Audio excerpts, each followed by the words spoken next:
Bismillahirrahmanirrahim. Assalamualaikum warahmatullahi wabarakatuh. Alhamdulillahirabbil alamin. Hamdan katsiran tayyiban mubarakan fih kama yuhibbu rabbuna wa yarda. Asyhadu an la ilaha illallah wahdahu la syarikalah. Wa asyhadu anna Muhammadan abduhu wa rasuluhu la nabiyya ba'dah. Allahumma salli wa sallim wa barik ala sayyidina wa habibina wa maulana Muhammad wa ala alihi wa sahbihi wa man tabi'ahu ila yaumiddin, amma ba'. Bapak Ibu jamaah salat maghrib dan halaqah tadabbur Al-Quran yang dirahmati Allah Subhanahu wa ta'ala. Malam ini kita akan belajar mentadabburi ayat Allah Subhanahu wa ta'ala tentang kemampuan seorang nabi, kemampuan Rasulullah SAW dalam membujuk hati manusia. Kemampuan Rasulullah SAW dalam membujuk hati manusia, sehingga pelan tapi pasti jumlah kaum muslimin terus bertambah sampai sekarang menjadi salah satu agama terbesar di muka bumi dan paling eksis. Dan karena Rasulullah SAW adalah seorang teladan, laqad kana lakum fi Rasulillahi uswatun hasanah, uswatun fil ibadah, wa uswatun fil aqidah, wa uswatun fil akhlaq, wa uswatun fit da'wah.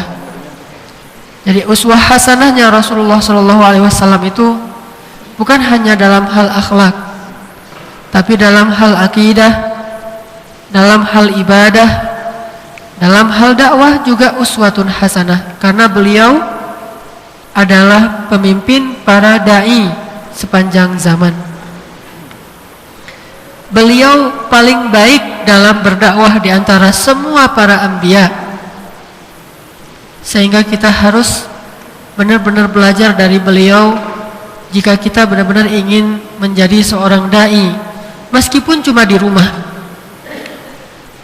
Seorang ibu menjadi da'iyah untuk anak-anaknya, atau terkadang seorang istri menjadi da'iyah untuk suaminya, atau seorang ayah menjadi da'i untuk istri dan anak-anaknya, atau ada juga anak yang kadang-kadang jadi da'i untuk kedua orang tuanya dan saudara-saudaranya.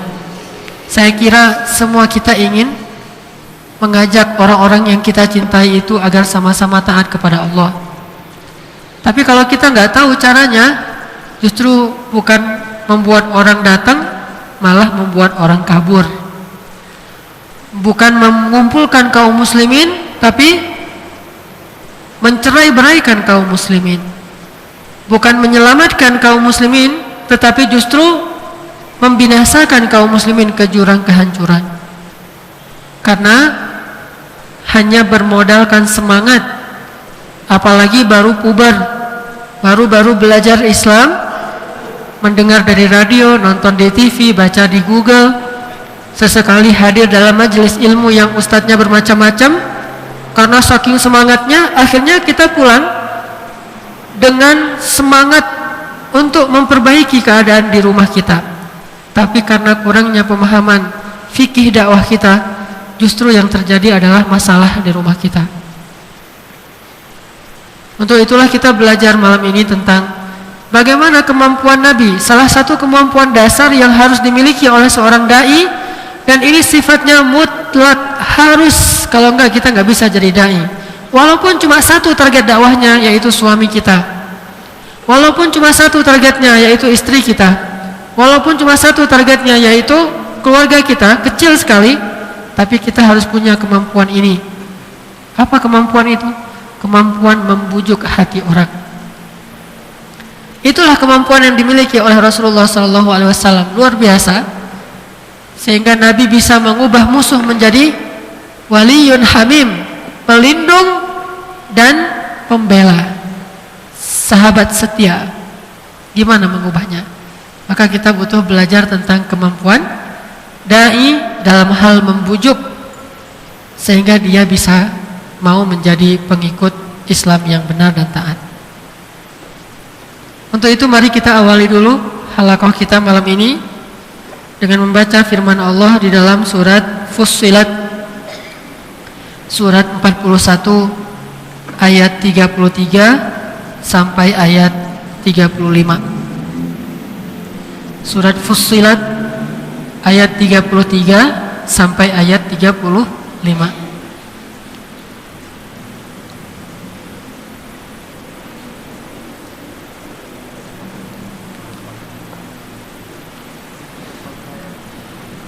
Surat Fussilat surat 33 surat 41 ayat 33.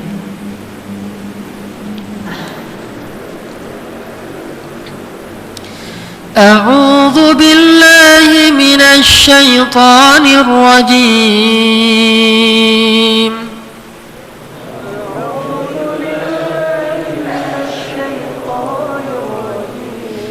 Bismillahirrahmanirrahim.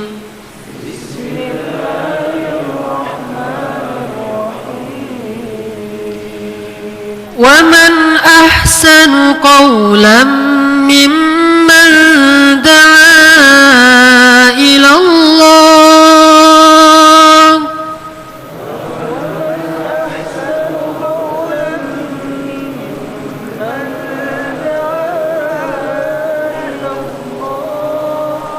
mimman da'a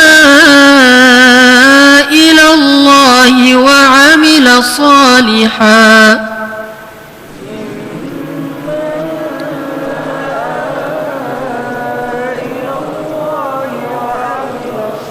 wa qala innani minal muslimin.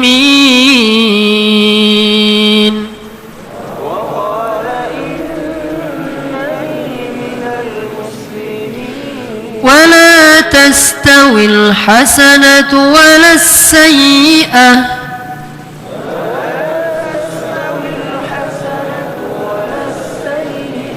ادفع بالتي هي أحسن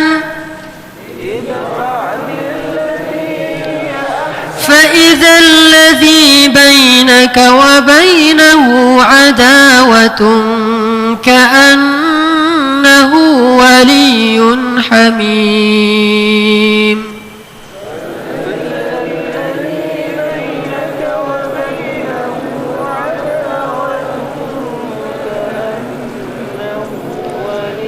وما يلقاها إلا الذين صبروا وما يلقاها إلا ذو حظ عظيم.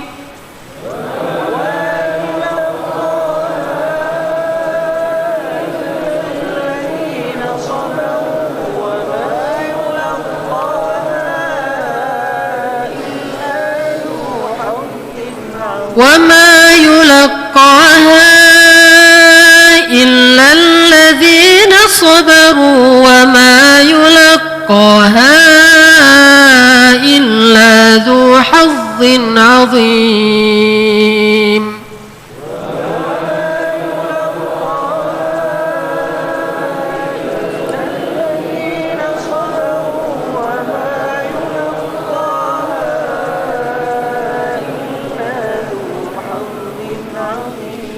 Dan siapakah orang yang lebih baik ucapannya daripada orang yang berdakwah kepada Allah dan melakukan amal yang solih, dan ia berkata, sesungguhnya saya termasuk di antara orang-orang yang berserah diri. Dan tidaklah sama antara kebaikan, yaitu dakwah fisabilillah, dengan keburukan. Maka balaslah setiap ucapan yang buruk itu dengan yang lebih baik darinya, sehingga bisa jadi orang yang antara engkau dan mereka dulunya ada permusuhan, dia justru menjadi seorang pelindung, pembela, dan seorang teman yang setia. Dan tidak ada yang diberikan kelebihan ini kecuali bagi orang-orang yang bersabar. Dan tidak ada yang diberikan kelebihan seperti ini kecuali dia memperoleh pahala yang besar di sisi Allah Subhanahu wa taala. Bapak Ibu yang dirahmati Allah, pertama di ayat 33 itu Allah Subhanahu wa taala menjelaskan kepada kita bahwa tidak ada pekerjaan yang dilakukan oleh seorang manusia yang lebih baik daripada dakwah. Tidak ada obrolan yang dilakukan oleh manusia kecuali dakwah yang lebih baik daripada dakwah. Tidak ada kesibukan yang dialami oleh seseorang yang lebih baik daripada dakwah. Tidak ada rasa sedih yang lebih baik yang dirasakan oleh manusia kecuali rasa sedih dalam urusan dakwah. Tidak ada berfikir yang lebih baik yang difikirkan oleh manusia setelah memikirkan kebesaran Allah yang lebih baik daripada berfikir bagaimana cara berdakwah yang baik dan membawa orang kepada kebaikan. Tidak ada keringat, tidak ada, semua aktivitas itu tidak ada yang lebih baik setelah beribadah kepada Allah. Bahkan terkadang lebih baik daripada beribadah kepada Allah, yaitu dakwah fi sabilillah. Makanya Allah mengatakan, "Waman ahsanu qawlan mimman da'a ilallah." Kenapa demikian?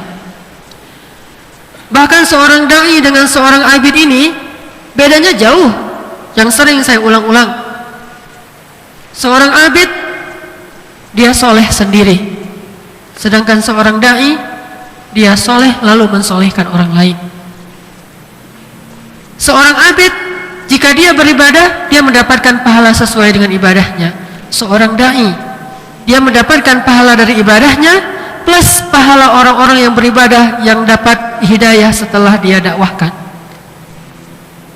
Makanya kata Allah, "Waman ahsanu qawlan mimman da'a ilallah."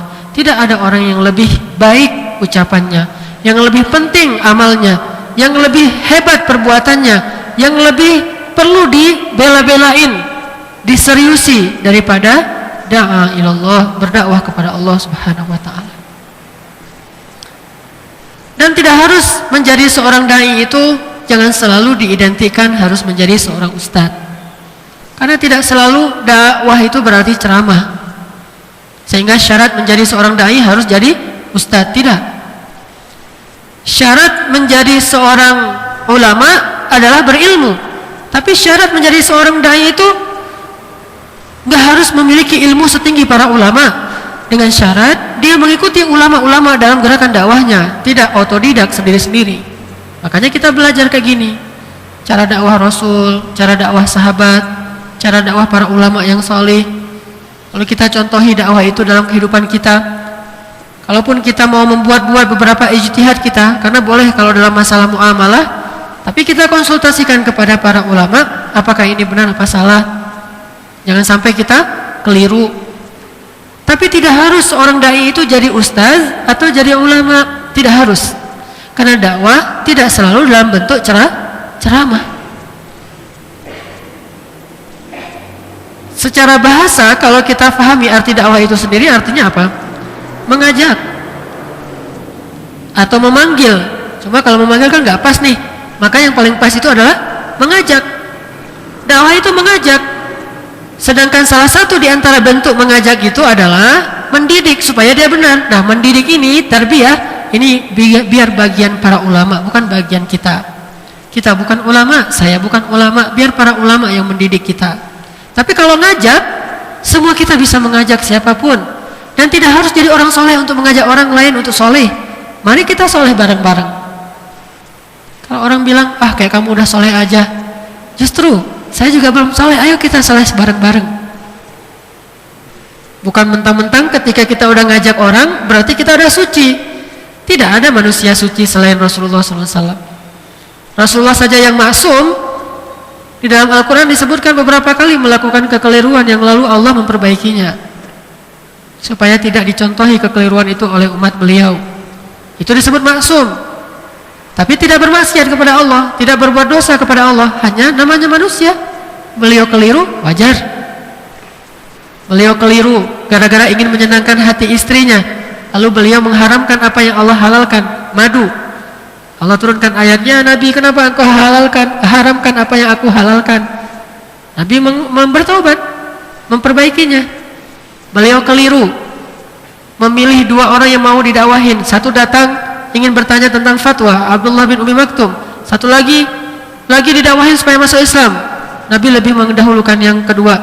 Allah katakan, kenapa demikian? Kalla, jangan kayak gitu Muhammad, di surat Abasa. Nabi keliru, datang orang bertanya kepada Nabi, ya Muhammad, bagaimana ini wahyunya? Kata Nabi, datanglah besok, akan saya jawab. Gak bilang insya Allah. Ternyata besok belum turun wahyu. Datang orang yang sama, tanya, ya Rasulullah, udah ada belum, datang lagi besok. Anzirni hattal ghad. Datanglah besok, sampai 3 hari tidak turun wahyu, turun ayat, malah wala taqulanna li syai'in inni fa'ilun dzalika ghada. Jangan bilang besok, tapi bilang illa ayyasha'allah, insyaallah. Ini wajar sekali. Nabi keliru memperlakukan para tawanan perang di surat Al-Anfal yang harusnya dibunuh, malah beliau tukarkan dengan ditebus. Allah katakan tidak layak seorang nabi memiliki tawanan, harusnya dia membunuh mereka karena mereka musuh Allah. Kamu menginginkan dunia, Allah menginginkan akhirat. Lalu Nabi menangis dan memperbaikinya. Hal biasa. Tidak lantas kemudian gak perlu dicontohi lagi, enggak. Tapi Nabi tidak bermaksiat kepada Allah sebelum Islam, apalagi sesudah Islam. Tidak pernah bermaksiat kepada Allah, tidak pernah berbuat dosa. Jangankan Nabi, sahabatnya saja yang sekelas seperti Ali bin Abi Thalib itu tidak pernah berbuat dosa secara sengaja, itu nggak pernah. Maksiat secara sengaja itu nggak pernah. Kalau nggak sengaja, keliru, ya. Tapi sengaja bermaksiat, artinya bahwa kita belajar dari Rasulullah, dari para sahabat, cara berdakwah, dan tidak ada perbuatan yang lebih Allah sukai daripada mengajak orang kepada Allah Subhanahu wa taala. Makanya Allah katakan, ya ayyuhalladzina amanu, hal adullukum ala tijaratin tunjikum min adzabin alim? Wahai orang yang beriman, mau enggak aku tawarkan kepada kalian suatu perniagaan yang menyelamatkan kalian dari api neraka yang sangat menyakitkan? Yaitu berdakwah di jalan Allah, baik dengan dakwah damai atau membela agama Islam. Terus di akhir surat itu Allah katakan, ya ayyuhalladzina amanu kunu ansarallah, jadilah kalian penolong-penolong agama Allah. Bekerjalah kepada Allah. Jadilah kalian orang-orang yang menyebarkan agama Allah. Minimal kepada keluarga kalian. Jadilah orang seperti itu. Kunu ansarallah. Jadi tidak ada umat yang lebih baik daripada umat Islam. Kenapa umat Islam ini disebut umat terbaik di antara umat-umat manusia? Allah katakan, kuntum khaira ummatin ukhrijat linnas. Memang ayat ini maksudnya para sahabat. Tetapi ayat Al-Quran bukan hanya untuk para sahabat. Kayak Al-Quran bicara tentang Aisyah di dalam surat An-Nur, memang maksudnya tentang hadisul ifki, tapi ayat ini untuk semua kaum muslimin. Kadang-kadang ada orang yang memang sempit berfikirnya. Kalau kita nggak menjelaskan dulu seperti ini, dia pikir, oh salah tafsir. Bukan, nggak sempat ngejelasin terlalu detail, langsung aja kepada maksudnya. Tapi karena saya khawatir nanti, apalagi misalnya ini di upload di YouTube, terus ada sebagian orang yang nggak terlalu mengerti, oh Ustadz itu salah tafsir. Bukan, saya nggak sempat menjelaskan maksud ayat itu untuk sahabat, tapi kan harus jelasin panjang lebar biar ngerti. Karena orang kadang-kadang suka berlebihan dalam menilai, suka sekali menilai orang lain. Sehingga sebutlah ini aliran sesat, ini gerakan ini sesat, ini masuk neraka, ini. Jadi kalau orang dulu syahadatannya asyhadu an la ilaha illallah, asyhadu anna muhammadar rasulullah, ini malah syahadatannya asyhadu annakum bid'ah wa asyhadu annakum dhalalah. Jadi kalau orang zikir subhanallah, subhanallah, subhanallah, dia sibuk dengan zikir setiap hari, sesat bid'ah, sesat bid'ah. Ini nggak boleh kayak gini kaum muslimin. Coba bayangkan, sehari dia mengucapkan kalimat sesat dan bid'ah itu berapa kali? Sering kali. Sementara di zaman Rasul jarang sekali mengucapkan kalimat ini. Padahal beliau hidup di tengah kesesatan jahiliyah. Terus apa yang diucapkan? Ajak, ud'u ila sabili rabbika, ajak untuk kepada kebaikan. Bukan lo Abu Jahal sesat, baru disebut Abu Jahal karena udah jahat banget. nggak akan disebut Abu Jahal. Yang lain-lain buktinya nggak disebut Abu Jahal.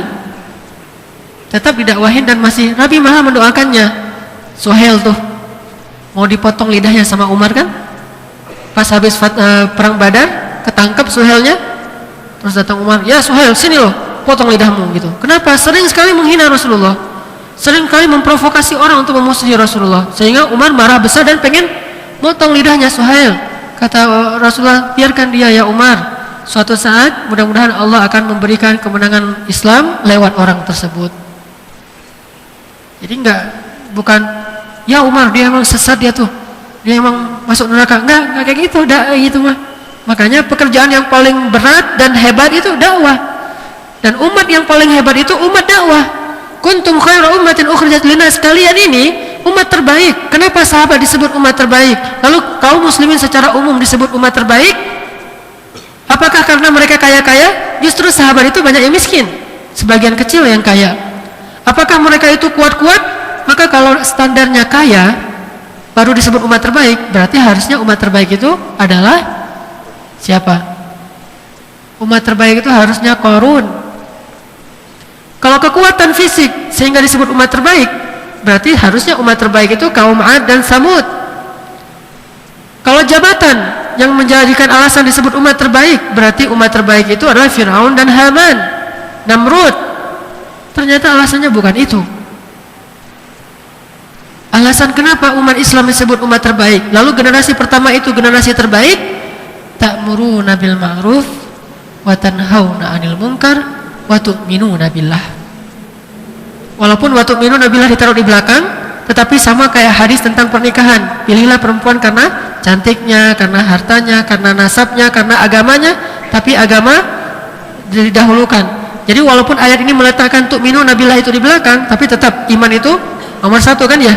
Tapi di situ yang Allah ingin menyampaikan itu ada misi yang hebat. Bahkan Allah sebut sebelum iman, walaupun iman tetap lebih utama, yaitu ta'muruna bil ma'ruf wa tanhauna 'anil munkar. Bahasa singkatnya dakwah. Kan inti dakwah itu ngajak orang kepada yang baik dan mencegah orang dari yang buruk kan ya. Tapi kan butuh fikih, butuh pemahaman ilmunya. Nah, salah satu fikihnya yang paling penting untuk kita kuasai itu adalah kemampuan membujuk hati orang. Kenapa membujuk bahasanya? Dalam bahasa Arab disebut ta'lif. Allafa yu'allifu, ta'lif, ta'alluf. Apa itu ta'lif? Makanya dalam bahasa Arab ada istilah mu'allaf yang jadi bahasa Indonesia mu'allaf. Apa arti mu'allaf? Bukan orang yang baru masuk Islam. Itu mah pemahaman orang Indonesia. Mu'allaf itu artinya orang yang hatinya sedang dibujuk untuk mau menerima Islam. Jadi bukan muslim pun kalau lagi sedang kita bujuk itu namanya mu'allaf. Loh kok mu'allaf masih masuk gereja? Namanya juga mu'allaf. Kalau udah gak masuk gereja lagi namanya bukan mu'allaf, muslim. Ada tuh mu'allaf lagi beribadah di gereja. Gimana ceritanya mu'allaf beribadah di gereja? Namanya mu'allaf. Kalau udah masuk masjid namanya muslim. Kalau masih nggak mau masuk masjid, nggak mau bersyahadat, tapi kita bujuk, kita deketin tuh ya, berarti dia sedang mu'allaf, orang yang selagi dibujuk hatinya. Itu dalam kaidah bahasa hadis Al-Quran. Fa'allafa baina qulubikum fa'asbahtum bi ni'matihi ikhwana. Allah mentaklif hati kalian. Walaupun diterjemahkan mempersatukan, tapi secara bahasa artinya membujuk hati kalian sehingga bersatu. Lalu kalian dengan nikmat Allah menjadi bersaudara. Jadi dibujuk untuk supaya bersaudara antara Aus dengan Khazraj, dibujuk. Kita malah orang udah bersaudara, kita panas-panasin jadi bermusuhan. Kerjaan apa ini? Bukankah kerjaan seorang dai itu membujuk orang supaya bersaudara? Jadi kalau ada yang mengaku berdakwah tapi membuat orang justru bermusuhan, ini bukan dakwah ini. Ini namanya provokasi. Dakwah kita itu bukan membuat orang bermusuhan. Bukan antara anak dengan ayah itu jadi musuhan gara-gara anak ini udah sering ngaji, pulang ke rumah ngelihat ayahnya tuh kayak ngelihat ahli neraka gitu. Enggak, saya mah udah suci, enggak apa, ini ayah saya nih tukang buat bid'ah apa segala macam. Enggak gitu. Kalaupun dimusuhi tapi kita enggak memusuhi. Jadi orang yang sudah terdakwahi, terbiah itu justru enggak memusuhi orang lain. Jadi kalau ada yang sengaja musuh-musuhin orang lain, itu bukan dakwah itu. Karena dakwah itu sifatnya ta'liful qulub, membujuk hati. Kenapa hati? Karena iman itu urusan hati. Dan dia tidak bisa dipaksain. Satu-satunya organ tubuh manusia yang gak bisa dipaksa cuma hati. Orang lain, ke anggota tubuh yang lain dipaksa bisa. Mata ditutup, gak bisa melihat. Mulut disuruh diam, diam. Tapi hati gak bisa dipaksa.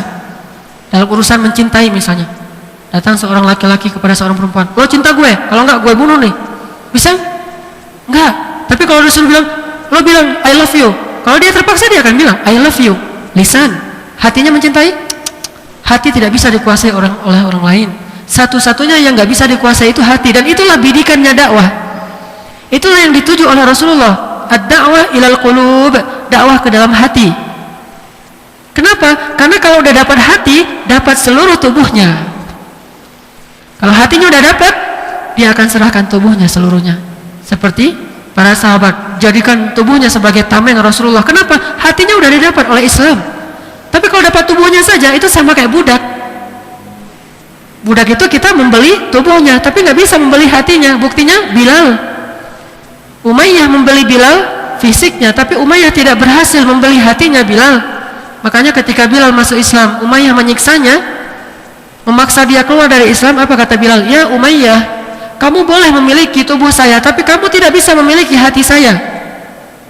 Lalu kata Umayyah, kamu milik saya tubuh dan hatimu. Kata Bilal, tidak. Lalu dipaksa, disiksa habis-habisan. Gak bisa. Kalaupun bisa secara tubuhnya mengatakan saya murtad seperti Ammar bin Yasir, tapi kata Allah apa? Sedangkan hatinya tenang dengan Islam. Tubuhnya, Ammar udah disiksa sekian lama, udah gak kuat lagi. Akhirnya dia bilang apa? Muhammad kadzab, Muhammad pendusta, saya keluar dari Islam karena udah gak kuat lisannya. Lalu Allah mengatakan tidak masalah kalau demikian. Kenapa? Karena hatinya tenang dengan Islam. Lalu dia datang ke Rasulullah dalam keadaan menangis, hatinya juga menangis. Kata Rasulullah, kenapa ya Ammar? Ya Rasulullah, saya udah berkhianat, saya udah keluar dari Islam. Bagaimana hatimu? Tanya Rasul, coba lihat. Bagaimana hatimu ya Ammar? Tidak, hati saya masih tenang dengan Islam. Ya Ammar, kalau mereka datang lagi dan ingin menyiksa kamu, ucapkanlah apa yang tadi kamu ucapkan, tidak masalah.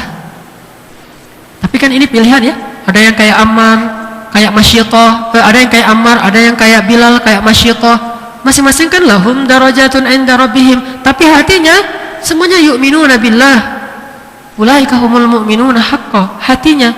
Makanya kalau kita baca Al-Hujurat, ada orang yang secara lisan pengen masuk Islam tapi hatinya enggak masuk, Allah tolak kan? Qalatil a'rabu amanna. Kata orang Arab Badui, kami telah beriman. Qul lam tu'minu, kalian belum beriman, walakin qulu aslamna, kalian baru masuk Islam, baru tunduk kepada Islam karena kalian minoritas, terpaksa, nggak punya pilihan. Akhirnya pura-pura ke masjid, pura-pura bayar zakat, tapi walamma yadkhulil imanu fi qulubikum, iman belum masuk ke dalam hati kalian. Artinya apa? Iman itu mahallul iman al-qalb. Tempatnya iman itu di dalam hati. Tempatnya takwa itu hahuna, kata Rasulullah. At-taqwa hahuna. Maka itulah yang dijadikan bidikan Rasulullah dalam dakwah, bukan jasadnya. Kalau jasad gampang, tinggal beli aja budak yang banyak terus ikut berperang belain kita. Seperti Abu Sufyan, tahu ketika perang Uhud, Abu Sufyan membeli berapa orang budak? Abu Sufyan dalam perang Uhud membeli 3.000 orang budak. Bukan membeli, menyewa 3.000 tentara bayaran dari kalangan budak Habasyah, Ethiopia. 3.000 budak dia sewa. Banyak banget duitnya, memang banyak orang dulu tuh. Kalau yang kaya, kaya banget. Kalau yang miskin sampai ikat perut dengan batu kan ya gitu ya. Nih, jadi Abu Sufyan itu dia maksain orang untuk berperang membela dia dalam perang Uhud supaya menang. 3.000 budak dia beli. Sedangkan Islam 300 orang dalam perang Badar itu tidak ada yang dibeli fisiknya, semuanya adalah ditaklif hatinya. Dalam perang Uhud juga gitu, ditaklif hatinya, sehingga muncullah tokoh-tokoh seperti Hamzah. Yang luar biasa juga dalam perang Uhud itu Ummu Imarah. Nanti search deh di Google, Ummu Imarah search. Namanya Ummu Imarah, sahabiat. satu-satunya perempuan di masa Rasul yang boleh ikut jihad, mengangkat senjata. Itu dalil bahwa perempuan juga boleh jadi aktivis dakwah. Mungkin sebagian berpikir nggak boleh perempuan turun jalan, aktivis dakwah. Ummu Imarah bukan cuma turun jalan, menghadapi musuh dalam peperangan. Mungkinkah dalam menghadapi musuh itu terus dia milih-milih, yang ikhwan jangan, saya pengen perangnya sama akhwat aja, bisa? Dalam perang ya angkat senjata, terus ada musuh datang, lo ikhwan, enggak, saya mah enggak, bukan muhrim, akhwat aja, enggak bisa kan ya? Namanya perang, ya siapa aja. Malah tidak ada musuh dari kalangan perempuan, karena perempuannya Quraisy itu enggak berani melawan kaum muslimin. Yang laki-laki aja takut, apalagi yang perempuan. Tapi ini turun, jadi boleh aktivis jadi perempuan jadi aktivis, perempuan jadi polwan, perempuan tentara, selama dia tetap menjaga batasan-batasan syariatnya seorang perempuan. Dan kadang-kadang dibutuhkan. Kalau nggak ada polisi perempuan, terus kalau ada yang perempuan buat masalah, siapa yang akan menggeledah, nangkap segala macam? Kan nggak boleh laki-laki kan? Ini bahaya. Terus yang di imigrasi di bandara, kalau nggak ada pekerja perempuan, terus ada yang dicurigai terus harus diraba-raba, gimana coba? Ini bahaya. Bahkan di Eropa aja mereka pakai petugas perempuan untuk khusus bagian sesama perempuan, walaupun nggak disebut bahasa ini akhwat, ini ikhwan. Istilah mah bebas lah, mau istilah apa, mau istilah ini, istilah itu, yang penting substansinya. Jadi ikhwah sekalian, Bapak Ibu yang dirahmati Allah, ternyata hati itu yang dibidik oleh Rasulullah, sehingga disebut dengan ta'liful qulub, membujuk hati. Kalau udah dapat hatinya, insya Allah dapat semuanya, hartanya, nyawanya, fisiknya. Ummu Imarah ketika perang Uhud, karena beliau cinta sekali kepada Rasulullah setelah beriman, lalu muncul rasa cinta kepada Rasulullah, luar biasa cintanya. Beliau itu berjihad sendiri bersama dua anaknya dan suaminya. Jadi berempat sekeluarga semuanya membela Rasulullah. Mulai dari perang Uhud. Kalau perang Badar kan nggak boleh ikut karena beliau bukan orang muhajirin, hanya untuk muhajirin saja. Mulai perang Uhud nggak pernah absen lagi, selamanya dalam perang bersama Rasulullah. Ummu Imarah. Sehingga gara-gara waktu perang Uhud kaum muslimin terdesak, lalu Nabi terpojok, dikelilingi oleh musuh-musuh, ada 10 orang musuh pakai kuda itu ngelilingin Rasulullah. Ummu Imarah langsung lari untuk melindungi Rasulullah. Rasulullah, kata Ummu Imarah, langsung dia lari, dia tebas tuh musuh yang pakai kuda. Bayangin, saya pernah misalnya ngelihat orang naik kuda yang tinggi tuh, kuda kavaleri, itu nggak usah pakai senjata, kita aja udah takut kan ya, kena kaki kuda aja udah patah tuh tulang kita, belum lagi pakai senjata, pakai panah, pakai tombak. Ummu Imarah di tengah 10 orang musuh berkuda, dan itu Kopassusnya orang-orang Quraisy, orang-orang hebatnya orang-orang Quraisy. Dia sendiri, wah, nggak terasa kalau tubuhnya itu ternyata ada 13 luka sayatan pedang, kena anak panah dan kena tombak. Bahkan yang paling parah itu di lehernya Ummu Imarah hampir putus, tapi hidup. Kenapa dia kasih raganya? Karena Allah telah mengambil hatinya, telah membujuk hatinya dengan lisan dan akhlaknya Rasulullah SAW, sehingga kalau hati udah dapat, itu udah dapat semuanya. Tapi kalau dapat raga, cenderung munafik. Makanya kalau kita didik anak kita itu, targetnya hati anak kita. Gimana kalau kita membujuk anak biar kita dapat hatinya? Tapi kalau dapat raga anak, kalau nggak sholat, pukul. Kan kata Nabi usia 10 tahun pukul. Kita nggak memahami hadisnya, main pukul aja. Sholat pukul, oh iya Pak, sholat raga gimana coba? Ya olahraga tuh, bukan olah hati kan? Olahraga ya berkeringat-keringat, cepet-cepetan, tidak olah hati sama sekali, tidak khusyuk. Kalau ada kita sholat, nggak ada kita nggak sholat. Begitu juga anak perempuan kita, karena dia terpaksa ya dia pakai jilbab, nanti pas udah sampai di mall dia buka jilbabnya, dan banyak anak-anak kayak gitu. Di sekolah SMP IT, di sekolah dia pakai jilbab. Ternyata pas dia hangout sama teman-temannya di BIP, di BSC, di mana-mana, ternyata saya temu, loh ini, langsung lari tuh, malu ketemu saya karena udah sering ikut ngaji. Ternyata di mall nggak pakai jilbab. Kenapa? Karena raganya, belum hatinya. Tapi tidak masalah juga, ada sedikit pemaksaan. Cuma itu bukan target utama. Target utama itu di sini.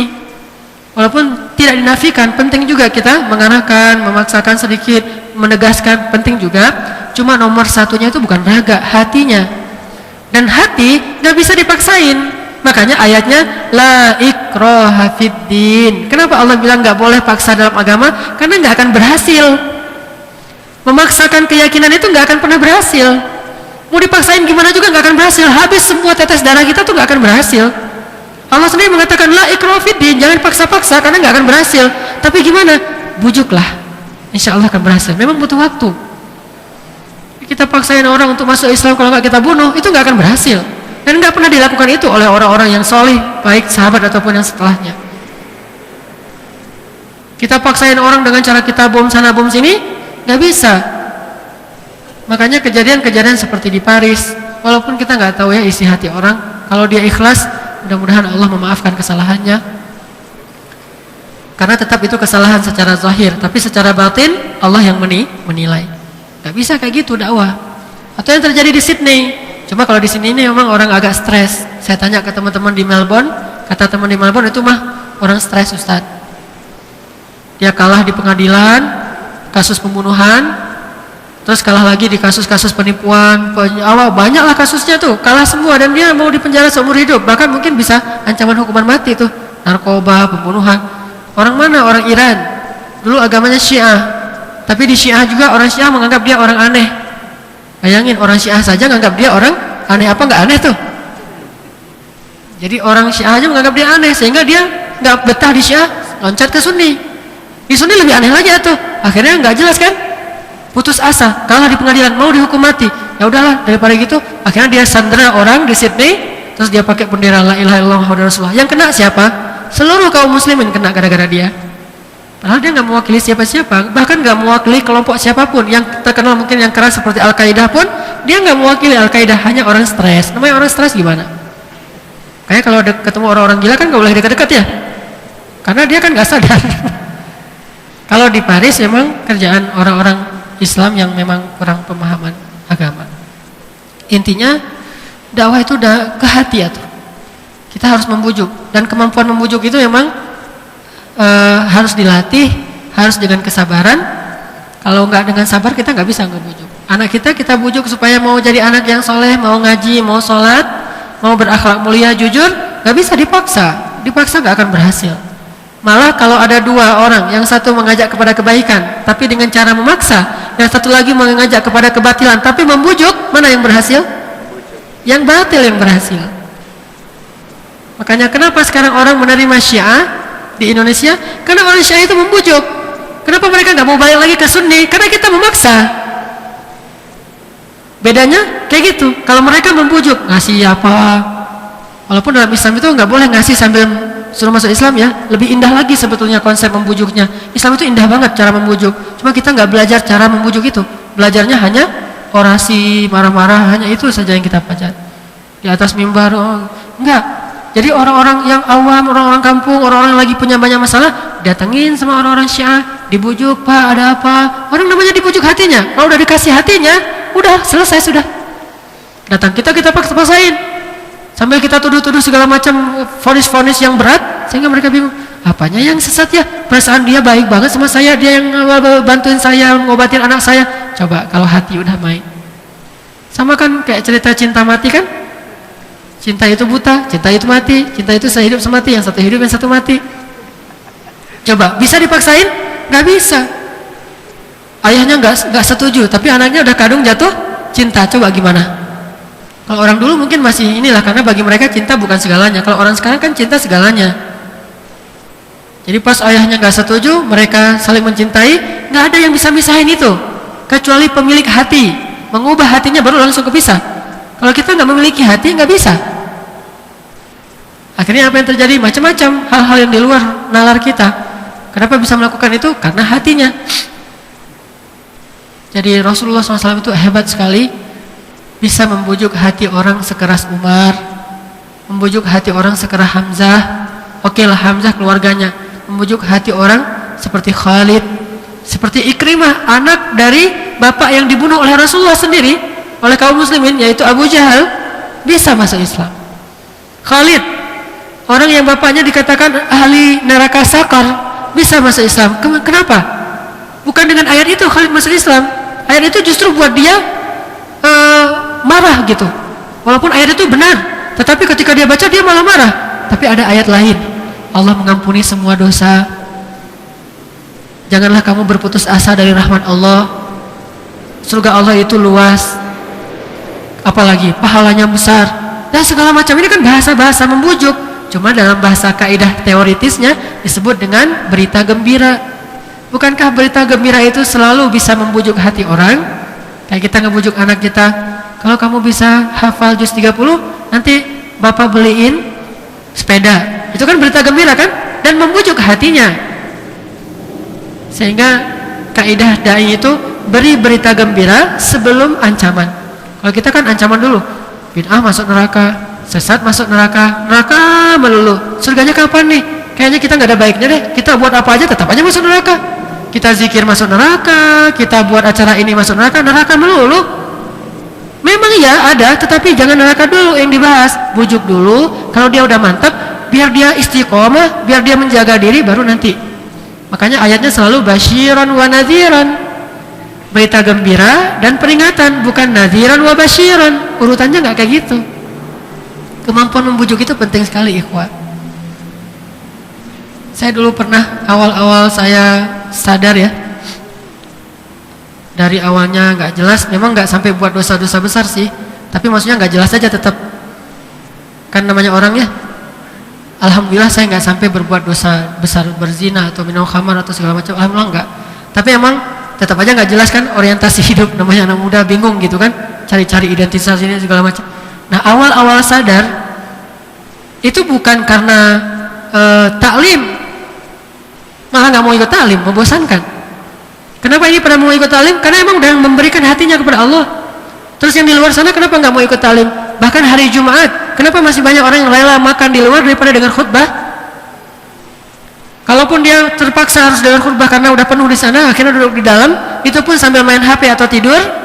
Kenapa? Hatinya belum diserahkan kepada Allah. Saya sadar itu nggak lewat taklim, saya sadar itu lewat seorang ustadz yang lembut banget cara ngedakwahinnya. Sehingga saya jadi senang. Akhirnya jadilah saya dalam dunia dakwah. Waktu itu yang pertama saya pilih masih jamaah tabligh, masuk ke tabligh. Kalaupun sekarang saya nggak aktif di jamaah tabligh, tapi saya masih kagum dengan tabligh. Dan saya nggak mengatakan saya keluar ya, karena nggak boleh keluar, karena bukan aliran sesat, ngapain keluar ya? Cuma nggak aktif. Padahal sebelumnya udah ada yang ngedakwahin, tapi caranya keras-keras amat. Saya pakai kalung. Kalungnya namanya anak muda, kalung nggak jelas, kadang-kadang gambarnya ya metal lah, apalah, tak apa-apa. Kalung, kamu orang Islam apa bukan? Kamu katanya anak pesantren. Saya misalnya di band, anak pesantren kok main band. Di ceramahinnya itu dimarah-marahin melulu. Kan nggak enak kan ya? Walaupun kita tahu dia mungkin benar, cuma kan kita nggak akan terima. Akhirnya saya nggak mau. Terserah saya, emang urusan saya, emang kamu udah pasti masuk surga kan gitu kan ya? Tapi pas datang yang baiknya, masya Allah, ini dari pesantren. Padahal saya juga nggak istiqomah aja. Tapi karena saya berasal dari pesantren, dia bilang, masya Allah nih anak pesantren nih, insya Allah nih akan jadi ulama, jadi ustaz. Gitu, dielus-elus kayak kita ngelus anak kecil. Lama-lama ke bawah, kok enak ya? Akhirnya khurut, bersedia insya Allah, bersedia 3 hari. Insya Allah bersedia 40 hari, khurut saya 3 hari, 40 hari. Sampai di Mesir akhirnya saya coba bergabung dengan ikhwan, tapi saya tetap sering sekali ngumpul dengan teman-teman di Karkun Tabligh.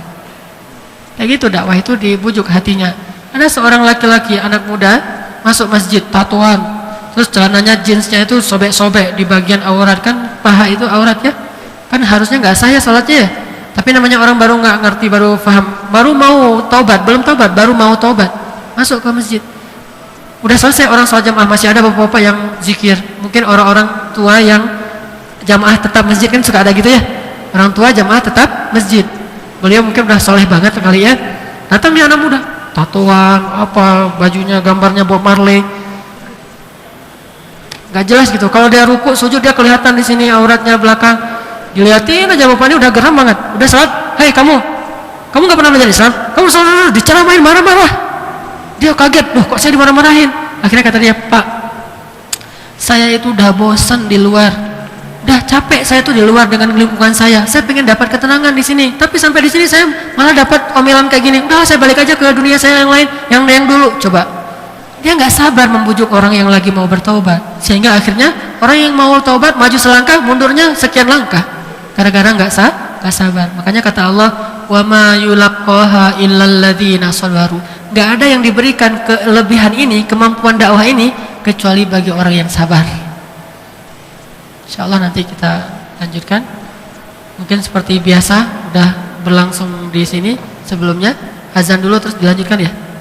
Seperti Ustaz Saiful dan Ustaz ini. Ya, silakan yang mau azan. Baik, ikhwah sekalian. Ada sebuah adegan yang menarik mungkin dan insyaallah ma'ruf lah, semua kita pernah mendengar adegan ini. Bagaimana Nabi membujuk hati seorang laki-laki Badui ketika Nabi sedang berkumpul di dalam Masjid Nabawi. Tiba-tiba datang seorang laki-laki Arabi, orang Badui, lalu dia pergi ke pojok masjid. Dia tidak tahu kalau itu tempat suci. Maaf, dia buka auratnya lalu dia buang air kecil di situ. Lagi mau buang air kecil, sahabat datang mencegah supaya dia jangan buang air kecil di situ. Tapi kata Nabi apa? Jangan, biarkan dia menyelesaikan hajatnya, jangan sakiti dia. Jangan sakiti dia. Maksudnya apa? Jangan sakiti dia. Orang kalau lagi sedang dalam proses buang air kecil terus ditahan kan sakit ya, menyiksa, menyakiti dia. Itu nggak sehat bagi dia dan susah itu. Makanya jangan biarkan dia selesai dengan hajatnya, jangan sakiti dia. Akhirnya dia tenang-tenang aja itu.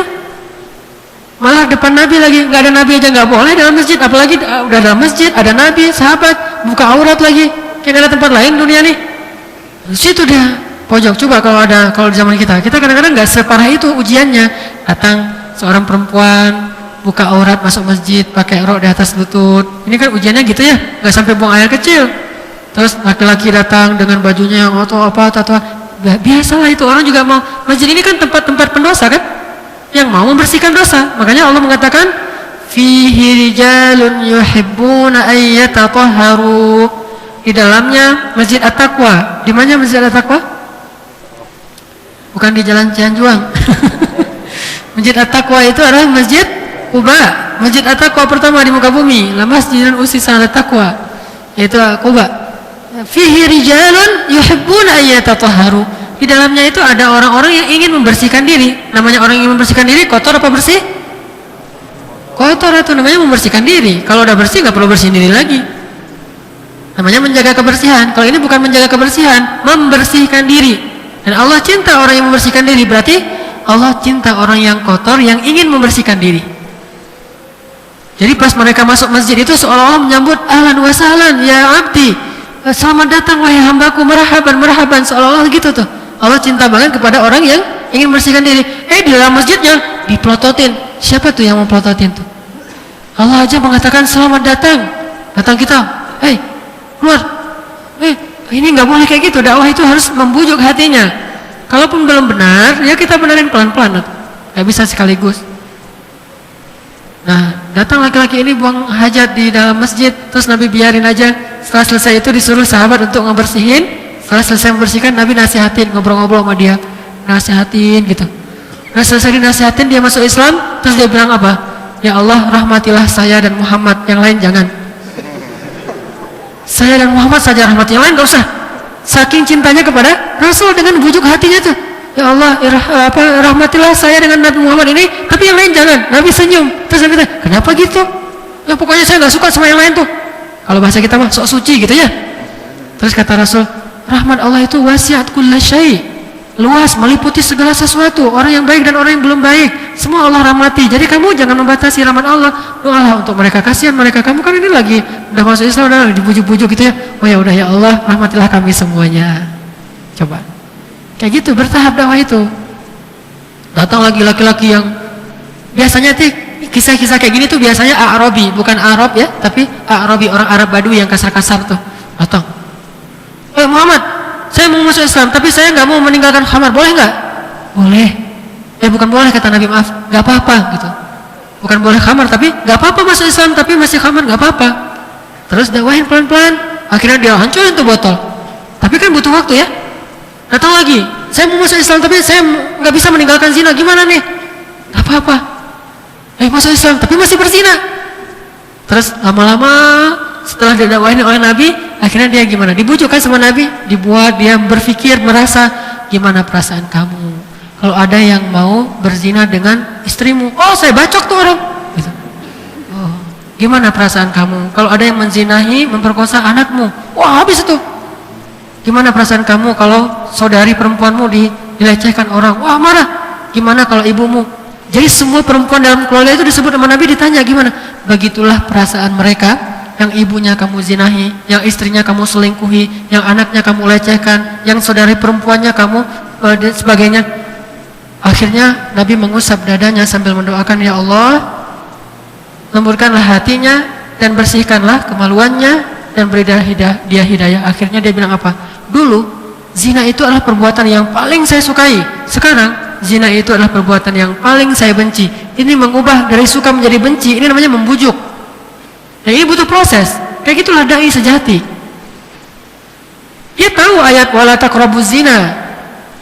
Tapi kan bukan ayat itu dulu yang jangan baru langsung bilang wala taqrabuz zina atau apa musisi mau tobat langsung musik itu adalah nyanyian setan. Ya lari lagi itu.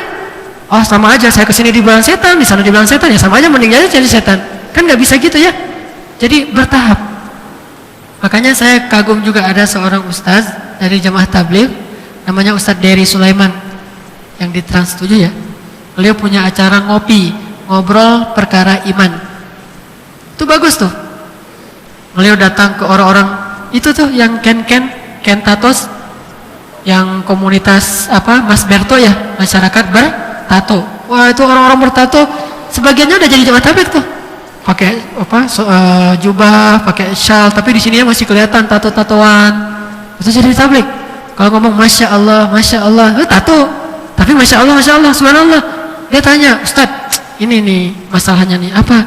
Boleh nggak kita nih bertato kayak gini masuk masjid?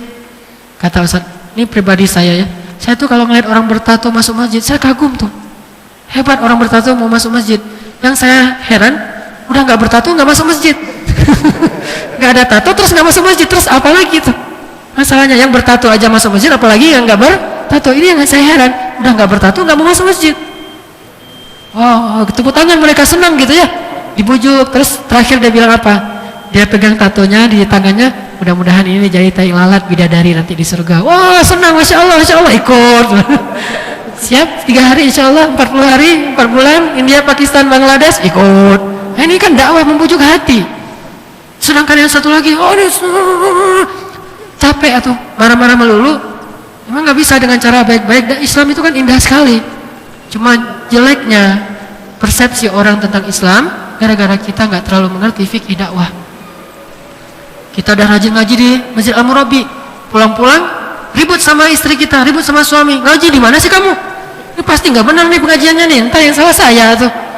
Padahal kita nggak ngerti, kita pikir berarti langsung harus di foto-foto di rumah langsung turunin, langsung apa di rumah beresin semuanya, dihancurkan. Saya tuh pernah kayak gitu. Awal-awal saya di tabligh itu kakak saya kan tentara ya.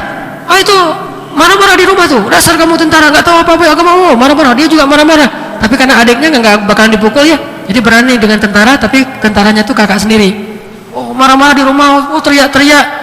Tapi ternyata nggak berhasil cara kayak gitu. Akhirnya saya diajarin terus sama ustadz saya. Ada yang datang dari Pakistan, duduk di sebelah saya, duduk aja gini. Saya lihat, dia bilang, apa? Dia nggak bisa bahasa Indonesia. Saya bilang langit Allah cipta. Yang dia bisa bahasa Indonesia cuma satu, Allah cipta, itu aja. Langit Allah cipta. Tunjukin pohon. Saya bilang pohon. Dia nggak bisa bilang P ya. Pohon Allah cipta. Anak-anak kecil itu, anak kecil Allah cipta. Gitu-gitu aja. Tapi saya, oh masya Allah, Allah cipta. Jadi deh saya karkun, khuruj 3 hari. Ini dakwah kayak gini tuh luar biasa ya. Walaupun bukan harus menjadi seorang karkun jamaah tabligh, karena dakwah ini universal, mau dia ikut kelompok manapun tidak masalah. Yang penting bukan kelompok yang keluar dari Ahlus Sunnah wal Jamaah. Intinya sih, ayo kita ajak orang sebanyak-banyaknya untuk datang ke rumah Allah. Sebagaimana para marketing itu ngajak orang sebanyak-banyaknya datang ke mall. Mereka membujuk. Cara membujuknya kan dengan kemungkaran ya, pakai perempuan yang seksi, sebut SPG. Kan itu tujuannya ngapain? Membujuk. Pak silakan Pak, apa bujuk-bujuk tuh. Walaupun ntar ujung-ujungnya kalau kita udah ngambil kartu kredit, yang datang bukan lagi perempuan itu kan, Yang datang ke rumah siapa? Debt collector. Orang untuk kepada hal-hal yang duniawi atau terkadang kebatilan saja itu ngebujuk. Kita masa untuk kepada kebaikan maksa? Padahal manusia itu punya fitrah tertarik kepada kebaikan. Kita udah menang selangkah sebetulnya, yaitu fitrah. Tinggal kita hidupkan aja tuh fitrah dia untuk kembali kepada kebaikan. Tapi gara-gara kita maksa, itu bentrok sama fitrah manusia sehingga nggak jadi. Maka ikhwas sekalian, semua kita ini dai. Bersedia insya Allah. Semua kita dai, baik di rumah atau di kantor atau di masjid atau di tetangga. Semua kita ini dai. Hanya cobalah berusaha untuk memiliki satu aja sifat Rasulullah SAW dalam berdakwah, kemampuan membujuk hati. Dan itu tidak akan Allah berikan kecuali kepada orang yang sabar. Dan siapa yang mendapatkan ini, dia mendapatkan hadzin azim, pahala yang sangat besar di sisi Allah Subhanahu wa ta'ala. Mudah-mudahan ini bermanfaat. Dan insya Allah dalam kesempatan lain nanti saya akan bacakan tentang, saya tadi baru belajar tentang salah satu Nassun Zahabi, teks yang paling berharga dari Ibnu Taimiyah, yang orang sering menyebut nama beliau, tetapi mungkin sebagian orang nggak kenal siapa Ibnu Taimiyah. Kami pengikut Ibnu Taimiyah, kami setia Ibnu Taimiyah, kita juga mencintai Ibnu Taimiyah, dan beliau juga guru bagi kita. Tapi tahukah kita bagaimana lembutnya dakwah Ibnu Taimiyah? Nanti insya Allah dalam pertemuan yang akan datang, coming soon. Jadi ajak sebanyak-banyaknya, kita akan belajar lebih dalam lagi dakwah Islam yang indah itu seperti apa, agar kita bisa menjadi rahmatan lil alamin. Barakallahu li wa lakum, subhanakallahumma wa bihamdika, asyhadu an la ilaha illa anta astaghfiruka wa atubu ilaik. Assalamualaikum warahmatullahi wabarakatuh.